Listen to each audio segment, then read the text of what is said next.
La MRC de Marguerite Diouville vous présente les super-héros du tri. Écocentrus a le pouvoir de transformer des objets de tout genre parfois toxiques. Recyclaude est capable de transformer d'un tour de main les emballages de plastique, de papier, de carton et de métal en d'autres objets utiles. Et Biométania a le pouvoir de changer tes restants de table en biogaz, une source d'énergie renouvelable. Joins-toi à eux dans leur quête pour libérer l'environnement des déchets. Nos super-héros ont choisi cette quête puisque les matières que l'on met dans le bac noir polluent l'environnement. Ce sont des déchets que nos super-héros n'ont pas eu la chance de transformer. Et il y en a beaucoup. Chaque année, une personne au Québec produit environ 538 kg de déchets. C'est l'équivalent du poids d'un orignal. Mais où vont nos déchets? Ces déchets sont entassés dans le sol dans ce qu'on appelle des sites d'enfouissement. Ces endroits représentent une superficie énorme. Chaque site représente environ 6 terrains de football et il y en a 37 en tout au Québec. Nous produisons tellement de déchets que nous devons construire de nouveaux sites d'enfouissement. Pour ce faire, des milieux naturels ont malheureusement été détruits, laissant plusieurs animaux sans maison. C'est ce qu'on appelle la perte d'habitat.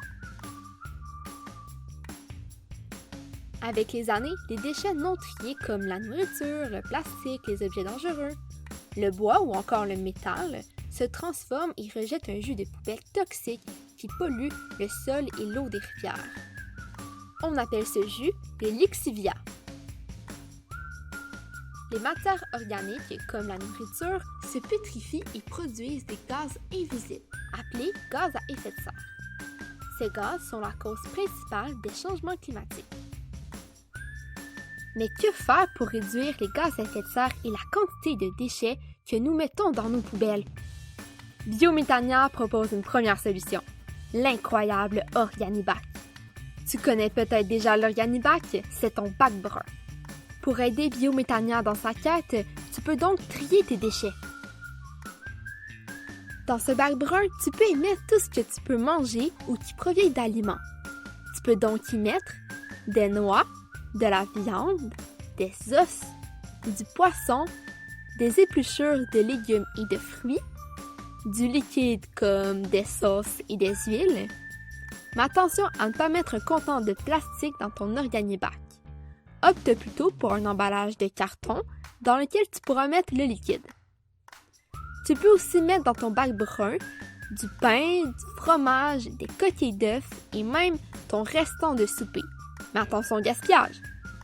Même tes bonbons et ton sac de maïs soufflé au micro-ondes peuvent aussi aller dans ton bac brun. Certaines matières qui ne se mangent pas peuvent aussi se retrouver dans ton bac brun, comme des mouchoirs et des essuie-tout. Des cartons et des papiers qui ont été tachés par des aliments doivent eux aussi s'y retrouver, comme des boîtes de pizza. Les couches des bébés peuvent aussi y être déposées. Étonnant, n'est-ce pas? Toutefois, pour aider Biométania, tu peux utiliser des couches lavables. C'est encore meilleur pour l'environnement. En plus de mettre dans ton bac brun tout ce qui se mange et même certaines choses qui ne se mangent pas, tu peux aussi y déposer ce qui se trouve dans ton jardin comme des plantes. Ainsi, toute la matière organique doit se retrouver dans l'Organibac pour que Biométania puisse être transformée avec ce super pouvoir. C'est un processus qu'on appelle de la biométhanisation. Le contenu de ton bac brun passe d'abord par des biodigesteurs. À cet endroit, les bactéries vont transformer le contenu de ton Organibac en deux matières. Le digestat, qui va être épandu sur les champs et servir à l'agriculture, et le biogaz, qui permettra de produire de l'énergie et chauffer des bâtiments. Parce que la biométhanisation ne fonctionne pas de la même manière que le compostage traditionnel, certaines matières ne doivent pas se retrouver dans l'Organibac. On pense notamment aux coquilles de noix ou d'huîtres, aux cure-dents ou aux bâtons de bois, aux branches d'arbres et aux feuilles d'automne. Également, la terre et le gazon ne vont pas dans le bac brun. Biométania te conseille plutôt de les laisser directement sur le sol. Mais que faire lorsque le carton n'est pas souillé par des aliments? Il doit être mis dans le bac de recyclage. C'est ton magnifique bac bleu. Si ton papier ou ton carton n'est pas souillé, alors Recyclaude en a besoin. Grâce à ses centres de tri, Recyclaude transforme le papier, le carton et le métal en de nouveaux objets recyclés.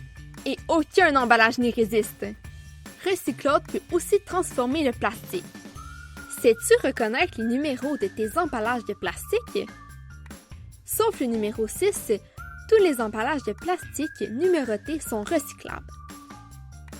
C'est pourquoi il faut éviter les plastiques à usage unique, comme les ustensiles de plastique, qui sont souvent numérotés 6. Ah oui, j'oubliais! Recyclaude transforme aussi le verre. Pour aider Recyclaude, tu peux amener ton verre consigné dans des endroits de dépôt, comme l'épicerie, ou dans des dépôts volontaires. C'est une façon simple de recycler le verre sans qu'il soit mélangé à d'autres matières et perde sa qualité. Toutefois, certains objets qui sont en métal ou en plastique ne peuvent pas se retrouver dans ton bac bleu. Recyclaude ne peut malheureusement pas les transformer. Mais heureusement que notre super-héros Écocentrus est là pour nous aider.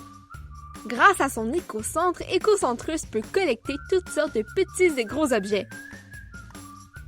Écocentrus est génial. Il peut transformer les meubles de bois, les matelas, les appareils électroniques, les petits appareils à moteur, mais aussi les pneus usagés, les frigos et les congélateurs. La plupart des objets peuvent et parfois doivent aller à l'écocentre.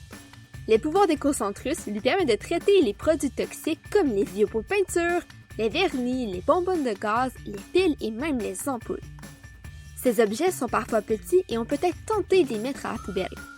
Mais ce serait très dommageable pour l'environnement, puisque ce sont des résidus dangereux pour les humains et pour les autres êtres vivants. Il faut donc entreposer les produits toxiques dans une boîte que tu pourras ensuite aller déposer à l'écocentre. Savais-tu que les canettes d'aérosol, comme le chasse-moustique, doivent elles aussi aller à l'écocentre? Eh bien oui, elles contiennent elles aussi des produits dangereux ou explosifs qui peuvent polluer l'environnement. Bien sûr, si tes objets sont encore en bon état, Écocentrus t'encourage plutôt à les donner. Cela permettra à une autre personne de les réutiliser. Rappelle-toi, avant d'acheter un nouvel objet, demande-toi si tu en as vraiment besoin. Si la réponse est oui, cherche à acheter usagé ou à acheter un objet fait de matière recyclée. L'objet doit être durable, c'est-à-dire qu'il doit pouvoir être utilisé longtemps et pouvoir être recyclé lorsqu'il ne sera plus utile. C'est simple, tu peux utiliser la technique des 3 R pour te guider.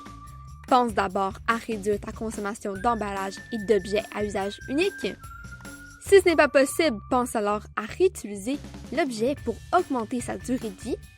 Et finalement, la dernière option est de recycler l'objet grâce à Recyclaude, Écocentrus et Biométania.